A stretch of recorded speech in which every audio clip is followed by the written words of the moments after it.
Hər kəsə salamlar, hörmətlər. Dəyərli bir izləyicimizin istəyini nəzərə alaraq bu paylaşımda narsizm haqqında danışacağım. Böyük ehtimalla 3 dəqiqəlik Reels formatını aşacağım.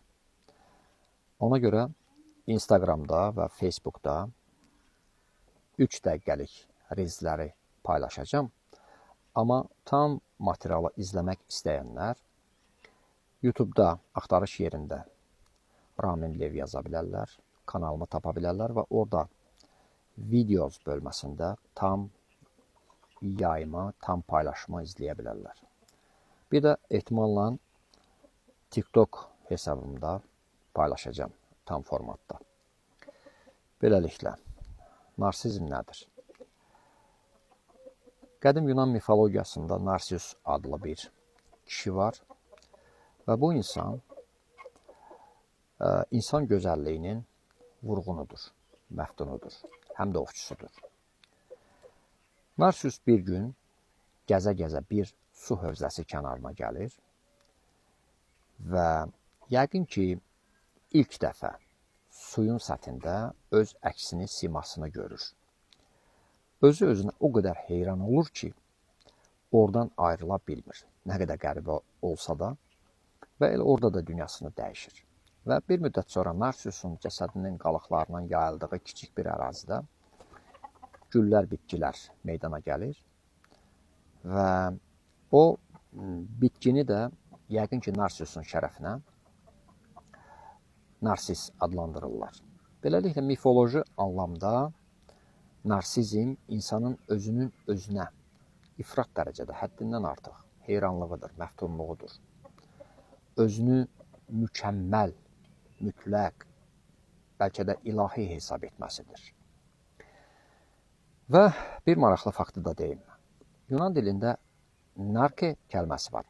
Narke də Narsisus'dan qaynaqlanır. Narke kəlməsinin dilimizə tərcüməsi demək, uyuşmuş, hisslərini itirmiş, keyləşmiş deməkdir. Və bildiyimiz o narkotik sözü də kökünü həmin o Yunan dilindəki narke sözündən götürür. Narsizmin tibb elminə gətirilməsi isə zaman etibarilə 20-ci əsrin əvvəllərinə təsadüf edir. Təəssüf ki, soyadını unutmuşam. Paul adlı bir Alman psixiatr ilk dəfə bu termindən tibb sahəsində istifadə edib, məşhur Freudun, Sigmund Freud deyilir Azərbaycan dilində bilirəm. Narsizmə giriş adlı bir məqaləsi var. Ancaq bir faktı vurğulamaq istəyirəm. İnsan həyatı çətinliklərlə, mürəkkəbliklərlə, dolambaclarla, müşküllərlə doludur. Və insan daim çalışır ki, təbii olaraq, bu onun təbii hüququdur. Öz maraq mənafilərini təmin etsin və tələbatlarını ödəsin. Maddi və mənəvi tələbatlarını. Bu prosesdə insan, fərd başqaları ilə toqquşur. Ziddiyyətlər yaranır, konfliktlər meydana çıxır. Və sosial normalarda, hüquq normaları da məhz bu konfliktləri uğurla həll etmək üçündür. Və bu prosesdə siz başqalarını təbii ki, narsizmlə ittiham edəcəksiniz. Onlar çalışırlar öz maraq və mənafilərini qorusunlar. Siz çalışırsınız ki, öz tələbatlarınızı təmin etmək üçün öz maraq və mənafilərinizi qoruyasınız. Və bu prosesdə tərəflər bir-birlərini narsizmlə ittiham edəcəklər. Bu səbəbdən minilliklər boyu insanlar bir-birini narsizmlə ittiham etməyiblər. Bu, təbii bir insanlıq halı kimi qəbul edilib. Yəni, narsizm tibbi bir problem kimi təqdim edilməyib, qəbul edilməyib, dəyərləndirilməyib. Ancaq 1980-ci ildə ilk dəfə ABŞ-da bu narsizm problemi mental durum kimi dəyərləndirilməyə başladı. Bunun da müxtəlif səbəbləri var. Bəzilərini deyəcəm. Yəni, zaman dəyişir, dövr dəyişir, münasibətlər mürəkkəbləşir, yeni qaydalar meydana çıxır. Məsələn, sözünü deyən adam müasir dövrdə narsist kimi qələmə verilə bilər asanlıqla. Kim, harda və necə məsələsi. Və narsizmin iki forması fərqləndirilir. Birincisi, açıq və kəskin forma tibbə görə. İkincisi, gizli və yüngül forma. Təbii ki, birincisi daha təhlükəli hesab edilir, ikincisi daha az təhlükəli hesab edilir. Bu bölgünün əsasında da narsizm simptomlarının ağırlıq dərəcəsi dayanır. Hansı simptomlar? Birincisi, möhtəşəmlik sindromu. İnsan özünü möhtəşəm hesab edir, xarici görünüşcə də, davranışca da. O, hər zaman vurğulayır ki, mən nə iş görürəmsə, mükəmməl surətdə görürəm, işi mükəmməl olmasa belə. İkincisi, ağalıq sindromu. Adam hər kəsi hər yerdə idarə etmək istəyir. Buna haqqı var, yoxdur. Qabiliyyəti, bacarığı var, yoxdur. Hər kəsə göstəriş verir, hər kəsə əmr verir. Dinləməyəndə, qulaq asmayanda acılayır, təhqir edir və s. Üçüncü sindrom nədən ibarətdir və yaxud simptom? Hər yerdə, hər zaman qeyd-şərtsiz diqqət və qayğı mərkəzində olmaq tələbi. Məsələn, narsist, ifrat narsist adam bir məclisə gəlsə, əgər onu qalxmasalar, qarşılamasalar, bir masa təklif etməsələr, adam problem yaradacaq. Və digər daha təhlükəli simptomlar var, əlamətlər var. Bunlardan birincisi, əsla və əsla empati duyğusunun olmaması. Yəni, başqalarının hissləri, arzuları, xəyalları narsist adam üçün heç nədir. Heç zaman o bu barədə fikirləşmir. Onun üçün öz maraqları, öz tələbatları həmişə, hər daim öndədir. İkincisi, narsist adamın deməli, ikinci fərqli əlaməti ondan ibarətdir ki, o istismar etməyi sevir və müxtəlif bəhanələr, şərtlər altında digərlərini istismar edir. O bunu sevir, o bundan həzz alır. Nəhayət, üçüncü əlaməti də deyib yekunlaşdıracağım. Əlamətlər çoxdur, hamısını sadalayıb vaxtınızı almaq istəmirəm. Manipulyasiya. Narsist adam digərlərini manipulyasiya etməyi olmazın dərəcədə sevir. O bundan həzz alır.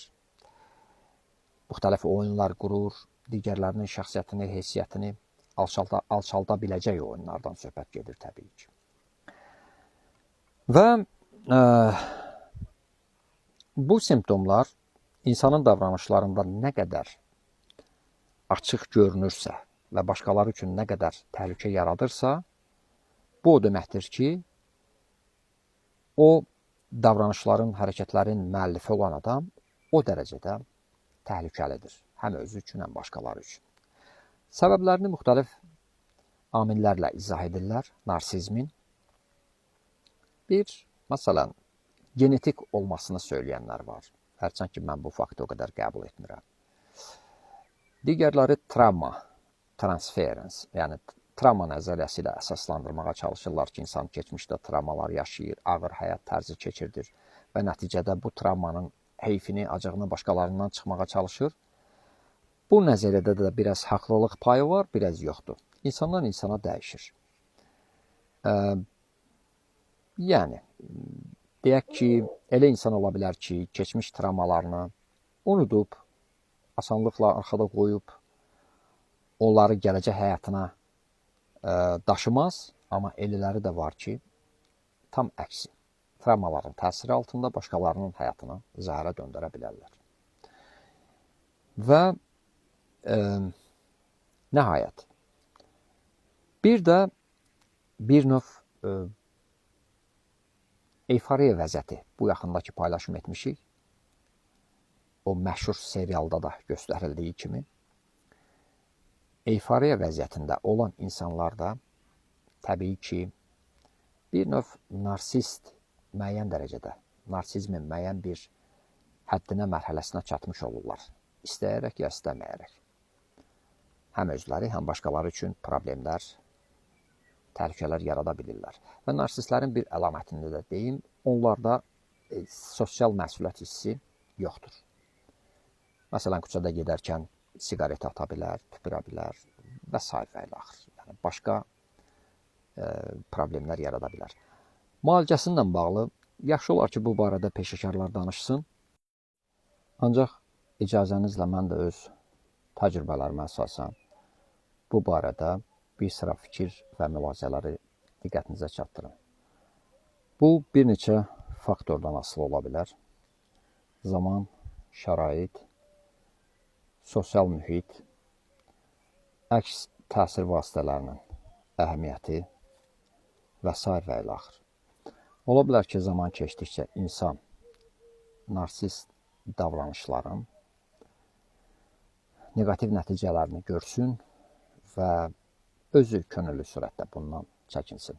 Ola bilər hansısa ağır şərait onu buna vadar etsin, məcbur qalsın. Ola bilər əks təsirlər. Yəni, məsələn, deyək, bu əks təsirlərə misal olaraq ictimai məzəmmət, qınaq, töhmət insanı dəyişdirsin. Hüquqi məcbur etmə tədbirləri insanı dəyişdirsin və s. Bu proseslər baş verə bilər. Amma təəssüflər olsun ki, qatı narsistlər deyilən bir məhfum anlayış var. Onların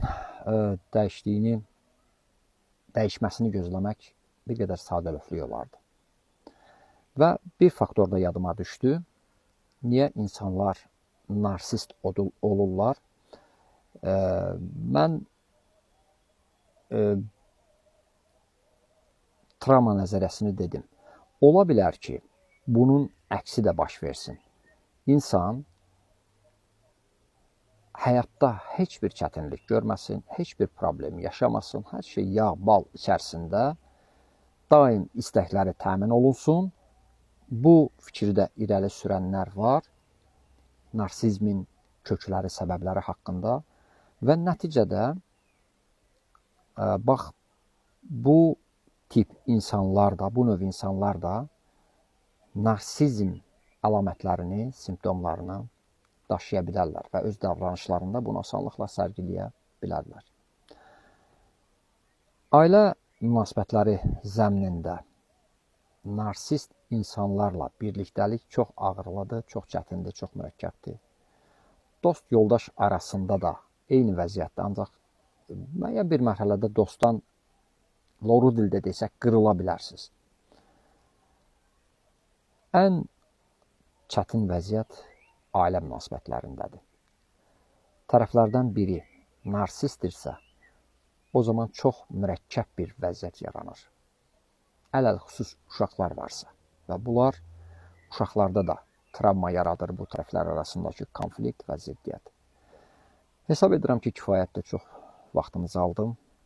Təkrar izlədiyiniz üçün və bütün növ reaksiyalar üçün bəyənmələr, təkliflər, şərhlər və s. Təşəkkürlər. Hələlik.